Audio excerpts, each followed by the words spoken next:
नमस्कार, राधे राधे, जय श्री कृष्णा, जय माँ सविताम्बरी। मैं सभी इस चैनल से जुड़े हुए सभी बंधुओं का, मेरे साथियों का, मेरे बच्चों का और सभी प्रतिभागियों का मैं हार्दिक अभिनंदन करता हूँ, इस्तकबाल करता हूँ, स्वागत करता हूँ। चलो एक बार फिर जुड़ते हैं हम आज के इस बिंदु में। पिछले 3 वीडियो में मैंने आपके प्रधानमंत्रियों के कार्यकाल भेजे हैं, बहुत सारे उसमें ऑपरेशन भेजे हैं, बहुत सारे उसमें आयोग भेजे हैं मैंने आप तक, बहुत सारे संशोधन आप तक पहुंचाए हैं। प्रिय बच्चों, आज एक बार फिर हम आपसे जुड़ते हैं और हमारा आज का टॉपिक होगा और उस टॉपिक का नाम होगा संसद। संसद जो है उसमें कौन कौन सी चीजें, भारतीय संसद जो है वो अनुच्छेद 79 से लेकर जो संसद जो है उसके अंतर्गत क्या क्या चीजें दी गई। देखो, संसदीय शासन पद्धति है, उस संसदीय शासन पद्धति का जिक्र 79 के अनुच्छेद, कौन से अनुच्छेद के अंतर्गत है? 79 के अनुच्छेद में कुछ पर्सन डिस्कस कर लूं आपके साथ। देखो, ये संसद है, ये देश की सबसे बड़ी विधायिका है, देश की सबसे बड़ी विधायिका है, संघीय परिषद है, संघीय परिषद है। इसको देश की सबसे बड़ी विधायिका कहते हैं और देश की सबसे बड़ी संघीय जो है उस संघीय परिषद के नाम से इसको संबोधित किया जाता है। तो संघीय परिषद और देश की विधायिका के नाम से संबोधित किया गया है। इस संसद को अनेक देशों में अलग अलग नामों से संबोधित किया जाता है। ये जो संसद है, इस संसद की जननी कौन सा देश कहलाता है? तो संसद की जननी जो कहलाता है वो संसद की जननी कहलाता है ब्रिटेन। संसद की जननी कौन कहलाता है? ब्रिटेन कहलाता है। और ब्रिटेन में संसद को क्या कहा जाता है? पार्लियामेंट कहा जाता है। संसद को क्या कहा जाता है? पार्लियामेंट कहा जाता है। तो विश्व की जितनी भी संसद है उन संसदों की जननी ब्रिटेन है और ब्रिटेन में संसद को क्या कहा जाता है? पार्लियामेंट के नाम से उसको संबोधित किया जाता है।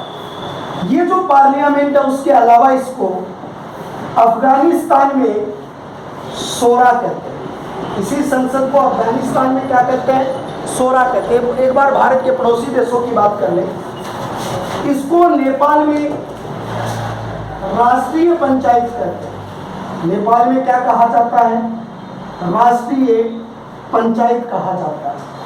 इसे बांग्लादेश में क्या कहा जाता है? बांग्लादेश में इसको जातीय पंचायत कहते हैं, जातीय पंचायत कहा जाता है। इसको पाकिस्तान में नेशनल असेंबली कहा जाता है। इसको पाकिस्तान में क्या कहते हैं? नेशनल असेंबली के नाम से जाना जाता है।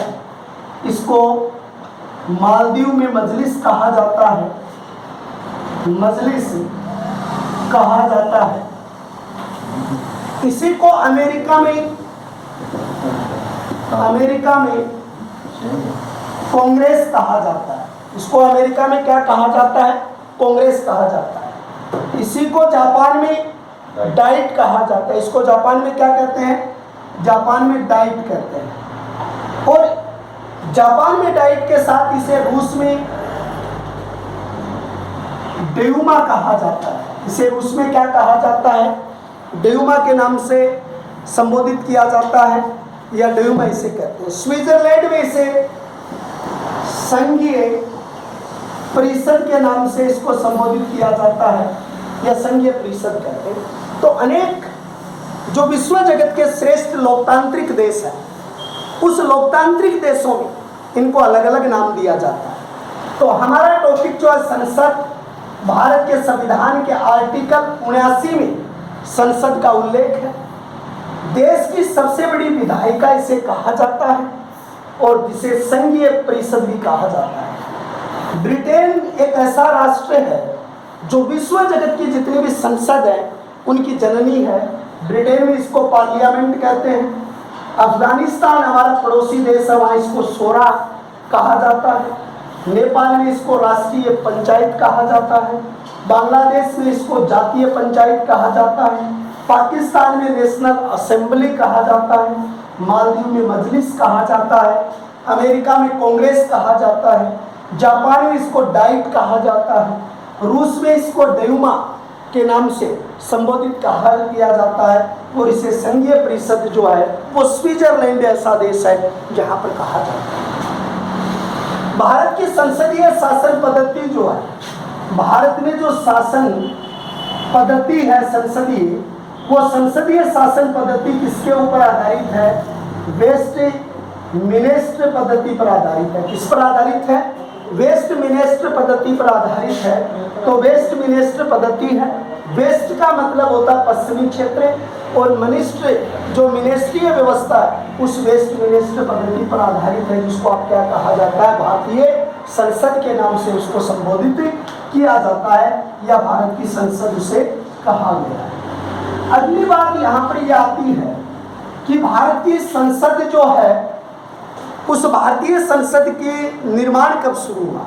तो देखो, भारतीय संसद का निर्माण शुरू हुआ था वो 1911 में इसका निर्माण शुरू हुआ था। और इसके ल्यूटोन्स जो थे वो ल्यूटोन्स थे, उसने इसकी नींव का पत्थर रख के इसका उद्घाटन किया था। इसके वास्तुकार थे वो हर्बर्ट बारकर थे।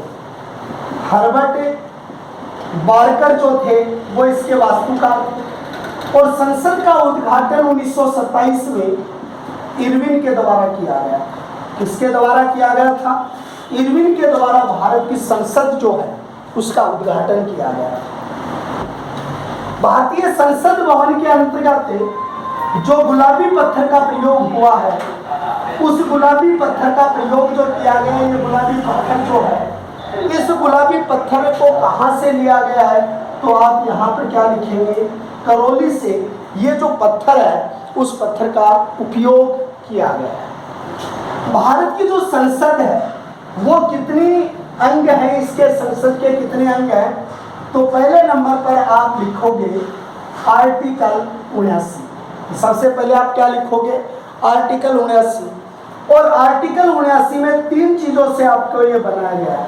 एक तो आपका है राष्ट्रपति, दूसरा आपका जो इसका हिस्सा है लोकसभा, और तीसरा हिस्सा आपका इसका है राज्यसभा।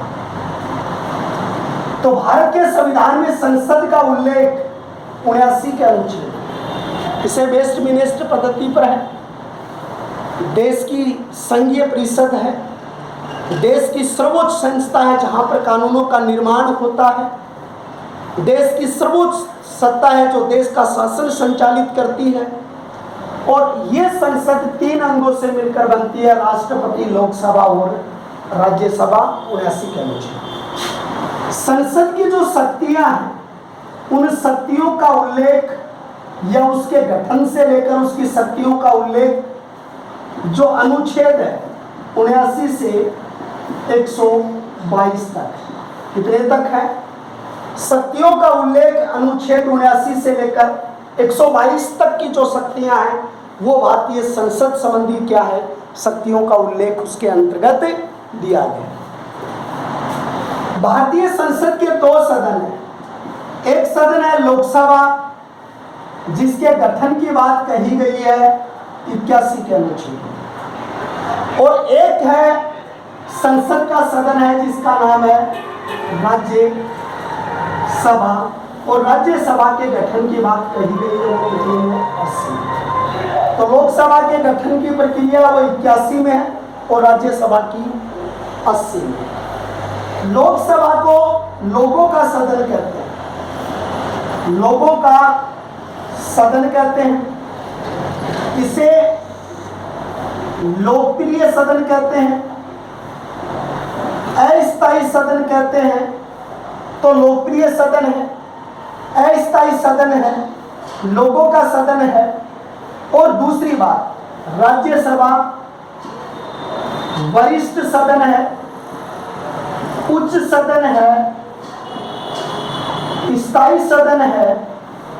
ये सदन आपकी व्यवस्था में आता है। लेकिन भारतीय शासन पद्धति के अंतर्गत ये व्यवस्थाएं कब आई थी और किस तरीके से इनका गठन हुआ? लोकसभा और राज्यसभा को द्विसदनात्मक व्यवस्थापिका कहते हैं। क्या कहते हैं? द्विसदनात्मक व्यवस्थापिका कहा जाता है। इसको क्या कहा जाता है? द्विसदनात्मक व्यवस्थापिका। और द्विसदनात्मक व्यवस्थापिका भारतीय संविधान में कब आई थी या भारतीय व्यवहार में कब आई थी? तो 1919 के मॉन्टेग्स चेम्सफोर्ड अधिनियम, मॉन्टेग्स चेम्सफोर्ड अधिनियम था 1919 का। उसके अंतर्गत पहली बार ये द्विसदनात्मक व्यवस्थापिका आई। इस राज्यसभा को 1954 तक राज्य परिषद कहा जाता था। 1954 तक क्या कहा जाता था? राज्य परिषद। किसको? राज्यसभा। तो राज्यसभा को 1954 ईस्वी तक राज्य परिषद के नाम से संबोधन दिया गया था और 1954 में इसका नाम बदलकर राज्यसभा कर दिया गया था। ये भारतीय संसद की जो प्रारंभिक गठन की जो प्रक्रिया है वो गठन की प्रक्रिया दी गई है। अब हम आपको एक एक सदन पढ़ाएंगे। पहले हम लोकसभा पूरी पढ़ाएंगे और फिर आपको राज्यसभा के बारे में आपसे बातें करेंगे। आपका पहला शब्द जो है वो कौन सा है? लोकसभा। तो लोकसभा अनुच्छेद 81 में इसका क्या दिया गया? गठन। लोगों का सदन है, अस्थायी सदन है, लोकप्रिय सदन है, निम्न सदन है। ये सारी बातें हैं वो लोकसभा के ऊपर लागू होती है। इस लोकसभा की सदस्य संख्या कितनी है? तो सबसे पहले आप लिखेंगे सदस्य संख्या। तो इसकी सदस्य संख्या कितनी है? 552 है। 552 का उल्लेख किस प्रकार? वो देखिए 530 सदस्य हैं वो राज्य से हैं, राज्यों से हैं। जितने भी हमारे राज्य हैं, आज हमारे पास 28 राज्य हो गए। तो 28 राज्य, क्योंकि जम्मू कश्मीर जो है ये आने के बाद सीटों का क्या वर्गीकरण होगा, नया रूप आएगा इसका। लेकिन पहले 29 राज्य थे, उस समय 29 राज्यों से 530 सदस्य।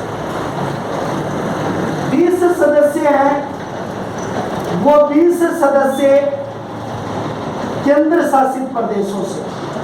कहां से? केंद्र शासित जो प्रदेश हैं उन प्रदेशों से 20 सदस्य चुने जाते हैं। और 2 सदस्य हैं आंग्ल भारतीय। कई जगह ऐसा कहा जाता है पिता भारतीय माता अंग्रेज, पिता अंग्रेज माता भारत, ऐसा कुछ नहीं है। इसका मतलब है कुछ ऐसी प्रजाति जो यानी कि विदेशी वैवाहिक संबंधों के बाद या अंग्रेजों के, पुर्तगालियों के उनके जाने के बाद उनका एक विशिष्ट समुदाय यहाँ रह गया हो, उनको पर्याप्त प्रतिनिधित्व देने के लिए जिन्होंने भारत की नागरिकता प्राप्त कर ली हो, वो आंग्ल भारतीय कहलाते हैं। अब 2 सदस्य आंग्ल भारतीय, ये भारतीय संविधान का आर्टिकल 331 है, जिस 331 में यह कहा गया है कि 2 आंग्ल भारतीय हैं उनका चयन राष्ट्रपति मनोनीत करता। अगर संसद में उनको पर्याप्त प्रतिनिधित्व नहीं मिला तो एक बार ये प्रश्न पूछा गया था, क्या 2 आंग्ल चुनने अनिवार्य हैं? नहीं है। अगर उसको 543 सदस्यों में पर्याप्त प्रतिनिधित्व है उनका तो कोई जरूरत नहीं है तो वो 2 सदस्य मनोनीत करेगा। दूसरी बात, अगर इस लोकसभा की वर्तमान सदस्य संख्या देखी जाए तो 545 है। 530 राज्यों से हैं। अगर इनकी बात की जाए तो 530 कहां से हैं? राज्यों से हैं। 13 सदस्य कहां से हैं? केंद्र शासित प्रदेश है, वहां से 13 सदस्य हैं और 2 सदस्य एंग्लो इंडियन है। लेकिन 7 सदस्य हैं, ये कहां से निर्वाचित होने चाहिए थे? जो पाक ऑक्युपाइड कश्मीर है, पीओके जिसको कहते हैं, उस पीओके की 7 सीटें हैं। वो एक बहुत बड़ा 32,000 वर्ग किलोमीटर क्षेत्रफल जो हमारा पाकिस्तान के पास है, पीओके के रूप में है। तो उस पीओके की ये 7 सीटें थी, लेकिन वो पीओके हमारे पास है नहीं, इसलिए इन 7 सीटों में आज भी वो स्थान रिक्त है। और इसलिए हमारी लोकसभा की सदस्य संख्या कितनी चली जाती है, 545 है, वो हमारी लोकसभा की सदस्य संख्या यहाँ पर चली जाती है। लोकसभा के सदस्यों का चुनाव कौन करती है, तो सदस्यों का चुनाव स्वयं कौन करती है, जनता करती है। कौन करती है, जनता द्वारा किया जाता है। और जनता द्वारा जब किया जाता है तो इसको आप क्या कहते हैं, इसको आप कहेंगे the first past the post, यानी आप इसे क्या कहेंगे, फर्स्ट पास्ट द पोस्ट, ये कहा जाएगा। इसका सही नाम क्या होगा, the first past of the post के नाम से इसको समझा जाएगा। अग्रता ही विजेता, इसका सही अर्थ अगर हिंदी रूपांतरण किया जाए, अग्रता ही विजेता, कि जिसको ज्यादा मतदान मिलेंगे वो ही इसका क्या होगा, विजेता होगा। देखो, अग्रता ही विजेता भारतीय संविधान में इसका कहीं कोई उल्लेख नहीं, लेकिन पिछली साल एक एग्जाम में यह प्रश्न पूछ लिया गया था कि लोकसभा के सदस्यों का चुनाव किस पद्धति से होता है। मैं आपका एक क्लियर कर, अगर यहाँ आप राज्यसभा के सदस्य लिखते तो राज्यसभा के सदस्य का चुनाव किससे होता है, एकल संक्रमणीय ओब्लिक स्थानांतरित पद्धति द्वारा होता है, चाहे आप इसे संक्रमणीय कहें या पद्धति द्वारा कहें। लेकिन लोकसभा का चुनाव जो होता है वो फर्स्ट पास्ट द पोस्ट के आधार पर होता है, यानी अग्रता ही उसका क्या है, विजेता है। अग्रता ही विजेता के आधार पर उसका जो है वो प्रत्यक्ष रूप से चुनाव होता है। प्रथम लोकसभा का गठन जो हुआ था वो 15 अक्टूबर सन 1951 ईस्वी से लेके अप्रैल 1952 के बीच इनके चुनाव हुए थे। तो प्रथम लोकसभा के चुनाव अक्टूबर 1951 टू अप्रैल 1952 के मध्य हुए। इसके मध्य हुए थे अक्टूबर 1900 जो यानी कि आपके 51 से लेके 1952 के मध्य ये चुनाव हुए थे। इस सदन के अंतर्गत जो चयन इनका हुआ था वो पहली लोकसभा का हुआ था। इसमें 489 सीटों के लिए चुनाव हुआ था। कितनी सीटों के लिए चुनाव हुआ था, 489 जो सीटें हैं उन सीटों के लिए पहली बार इसके अंतर्गत चुनाव हुआ था, जो अक्टूबर 1951 ईस्वी के अंतर्गत ये जो लोक क्षेत्र के अंतर्गत चुनाव हुआ, जिसमें 364 सीटें कांग्रेस को और 16 सीटें भाजपा को मिली है। ये भी एक बार पूछ लिया गया था। तो उस समय दूसरा दल जो था वो भाजपा था, तीसरा जनसंघ था और स्वतंत्र पार्टी थी। ऐसी कुछ पार्टियां उस समय चुनाव में थी। तो भाजपा को कितनी सीटें मिली थी, 16। दूसरा प्रभावी दल जो था वो भाजपा था। 489 सीटें जो हैं वो पहले दल के रूप में किसको मिली थी, लोकसभा के अंतर्गत मिली थी। एक चीज यहाँ पर आती है, भारतीय संसद का जनक। दूसरी एक शब्द यहाँ पर आता है लोकसभा का जनक, संसद का जनक। ये 2-3 नाम यहाँ पर आते हैं कि आप इसको संसद का जनक कहते हैं, लोकसभा का जनक कहते हैं। वो किसको कहा जाता है, जीवी मावलकर को कहा जाता है। किसको कहा जाता है, जीवी मावलकर। ये जीवी मावलकर भारतीय संसद के प्रथम क्या थे, प्रथम लोकसभा स्पीकर थे, लोकसभा अध्यक्ष थे। तो प्रथम लोकसभा अध्यक्ष जो है वो प्रथम लोकसभा अध्यक्ष है, वो कौन थे, जीवी मावलकर है। और इसे संसद का जनक कहा जाता है। देखो, इसे संसद का जनक क्यों कहा गया, भारतीय संसद का पिता क्यों कहा जाता है, तो वो बात भी आप देखिए। 1946 ईस्वी के अंदर, बड़े ध्यान से देखना, 1946 ईस्वी में संविधान निर्मात्री सभा का गठन हुआ। किसका हुआ, संविधान निर्मात्री सभा का गठन हुआ। और संविधान निर्मात्री सभा का जब गठन हुआ तो उसमें अंतरिम सरकार बनी थी, और वो अंतरिम सरकार जो संसद की थी, उस अंतरिम सरकार के अध्यक्ष भी कौन थे?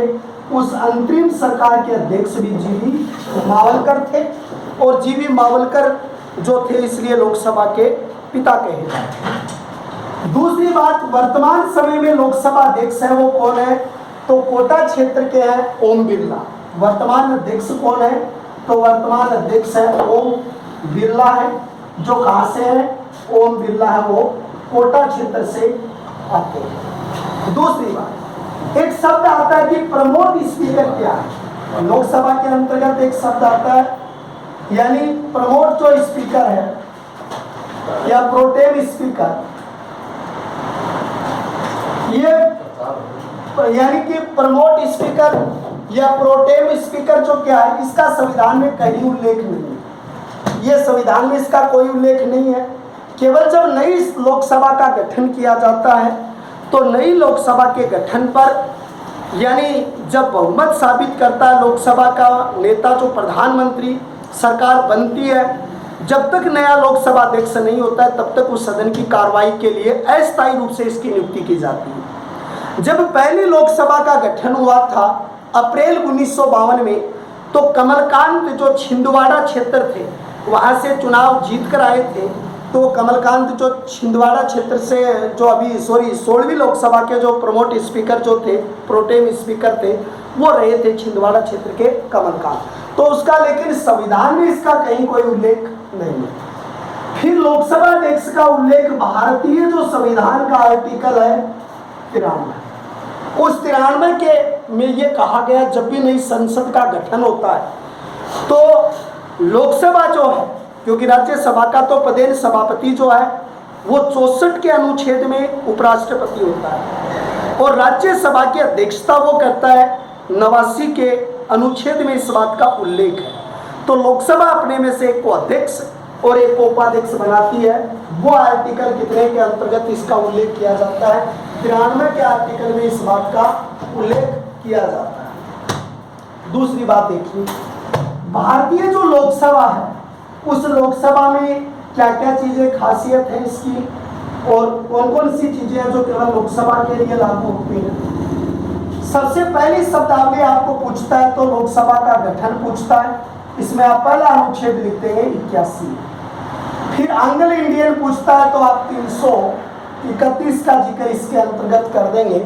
जो एंग्लो इंडियन जो है उनको मनोनयन किया जाता है राष्ट्रपति के द्वारा, वो यहाँ पर आप करें। लोकसभा का चुनाव होता है वो प्रत्यक्ष नीति से होता है, अग्रिम ही विजेता के आधार पर इसका चयन होता है। फिर दूसरी बात, लोकसभा के बहुमत दल का नेता, बहुमत दल का नेता क्या बनता है? प्रधानमंत्री बनता है। उसका जो बहुमत चाहिए वो बहुमत उसे कहाँ होना चाहिए? लोकसभा में होना चाहिए, क्योंकि ये लोकप्रिय सदन है, ये जनता की भावनाओं का सदन है, क्योंकि यहाँ अग्रिम ही विजेता के आधार पर जनता सीधी अपनी भावनाओं को व्यक्त करती है, और सीधी भावनाओं को व्यक्त करके वहाँ पर उसका चयन होता है। फिर एक चीज देखिए, मंत्री परिषद जो होती है वो मंत्री परिषद किसके प्रति उत्तरदायी है? तो इसको एक बात कहा जाता है कि मंत्री परिषद व्यक्तिगत रूप से तो राष्ट्रपति के प्रति उत्तरदायी है, क्योंकि वो नाममात्र की कार्यपालिका है। तो मंत्री परिषद व्यक्तिगत रूप से किसके प्रति उत्तरदायी होगी? राष्ट्रपति के प्रति उत्तरदायी होगी। लेकिन अगर सामूहिक रूप से देखा जाए और एक व्यवहारिक रूप से अगर इस बात को जोड़ा जाए तो व्यवहारिकता में और सामूहिक रूप से उत्तरदायी होती है वो किसके प्रति होती है? लोकसभा के प्रति होती है।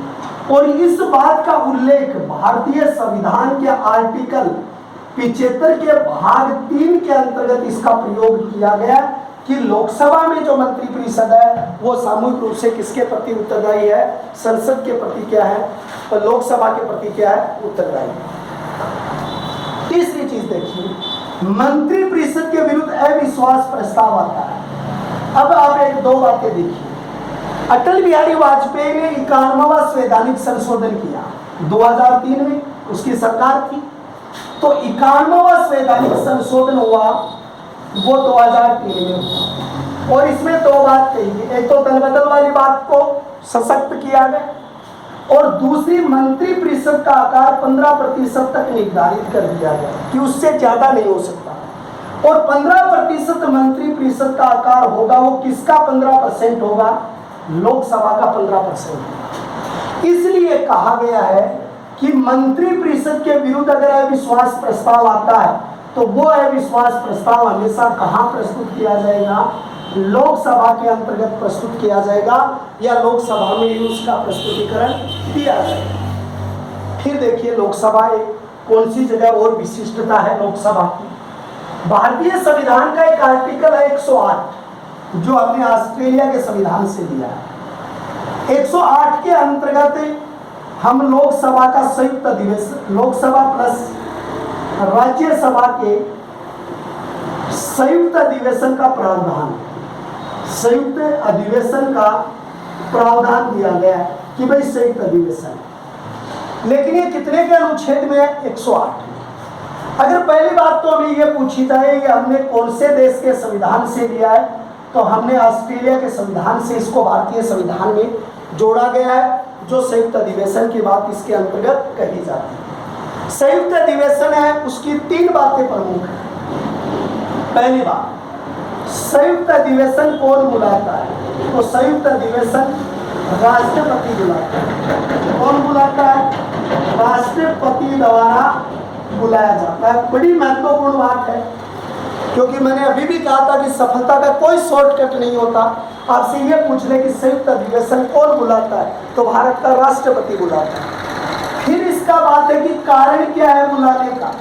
ध्यान से सुनो, जब लोकसभा व राज्यसभा, ध्यान से सुनना इस बात को, कि एक सदन किसी विधेयक को पारित कर दे, एक सदन किसी विधेयक को पारित करके दूसरे सदन के पास भेज दे। आप ये कह दो लोकसभा किसी विधेयक को पारित करके राज्यसभा को भेज दे, अगर वह 6 माह तक न तो उसका कोई प्रत्युत्तर दे, न कोई उस पर चर्चा करे, तो ऐसी स्थिति में या किसी विकट निर्णय पर, जहां पर दोनों सदनों में निर्णय नहीं हो पाता है, उस पर कोई चर्चा नहीं हो पाती है, तो भारत के राष्ट्रपति के पास ये अधिकार है कि वो लोकसभा और राज्यसभा का क्या बुला सकता है? संयुक्त अधिवेशन, या आप कह सकते हैं संसद का संयुक्त अधिवेशन बुला सकता है। लेकिन एक बात और है, पहली बात तो यह क्लियर हो गई, संयुक्त अधिवेशन राष्ट्रपति बुलाएगा। दूसरी बात यह कि कारण क्या होगा कि 6 माह तक कोई चर्चा परिचर्चा ना हो, एक सदन किसी विधेयक को पारित कर रहा है, दूसरा 6 महीने तक कोई आउटपुट ही नहीं दे रहा। तीसरी बात, इस लोकसभा के संयुक्त अधिवेशन की अध्यक्षता कौन करता है? तो इसकी अध्यक्षता करता है लोकसभा अध्यक्ष करता है। इसकी अध्यक्षता कौन करता है? लोकसभा अध्यक्ष करता है। ये जो लोकसभा अध्यक्ष जो इसकी अध्यक्षता करता है, वो लोकसभा अध्यक्ष 108 में इस बात का उल्लेख नहीं है। अगर आप 108 में इस बात का उल्लेख लिखो कि भाई यहाँ पर वो करेगा, नहीं, इस बात का उल्लेख भारतीय संविधान के आर्टिकल 118 भाग 4 में है। इस बात का उल्लेख कि उसकी अध्यक्षता है वो लोकसभा अध्यक्ष करेगा। इस बात का उल्लेख जो है वो 118 भाग 4 के अंतर्गत है, उसके अंतर्गत भी लोकसभा प्रभावी है। भारतीय संविधान का आर्टिकल 109 और 109 में आपने एक बात लिखी गई है, धन विधेयक। आपने कौन सा शब्द लिखा? धन विधेयक, जिसमें कौन सी चीज आती है? टैक्स आते हैं। जितने भी टैक्स है, जनता पर नए टैक्स लगाना, टैक्सों में कमी करना, बढ़ोतरी करना, संशोधन करना, ये सारे अधिकार जो हैं, ये अधिकार जो दिए गए संसद को, वो 109 में।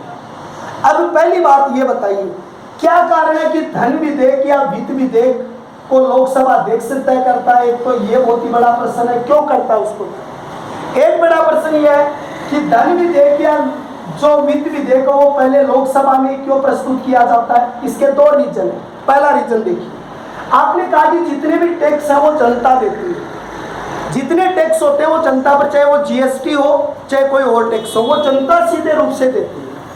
अब जनता सीधे रूप से देती है तो जनता की भावनाओं का सदन कौन सा है? लोकसभा है, और उसका अध्यक्ष कौन है? लोकसभा अध्यक्ष है। इसलिए भारतीय संविधान के आर्टिकल 109 में धन विधेयक को पहले कहाँ प्रस्तुत किया जाता है? लोकसभा के अंतर्गत किया जाता है। और कोई विधेयक धन विधेयक है या नहीं, इसका निर्णय कितने में होता है? अनुच्छेद 110 में कोई विधेयक धन विधेयक धन विधेयक है या नहीं, इसका निर्णय भारतीय संविधान के आर्टिकल कितने में किया जाता है? 110 में। और वो निर्णय कौन करता है? लोकसभा अध्यक्ष के द्वारा किया जाता है। ये सारी शक्तियां हैं।